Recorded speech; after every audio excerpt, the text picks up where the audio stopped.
Hi guys, welcome back to the channel. Bee trapping here at RE Apiary. Got some serious activity and my girls are packing some serious pollen. Looks like we got a lot of silver maple pollen coming in from what we can see. I'm sure you can see them on the bottom board. Just bringing in pollen like crazy. All three hives are really active. These first two are really active today. So as you can see right here.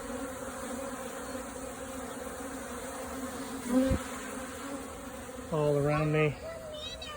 These guys at the top entrance more. Not quite as active. Got some Undertaker bees down there dragging out. Some dead bees. What's that, Dennis? Yeah, look at that. So I'll show you this for all you people that are scared of bees. Here's a 4-year-old standing. Here's a 2-year-old. They're not scared of them. Nothing to be scared of, is there, Winston?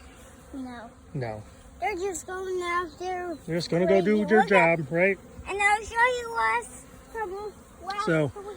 great day here in Ohio for collecting some pollen. It's going to be rainy. But it's got up to about 55, might touch 60. The sun came out and these girls started flying. So, like and subscribe. Thanks.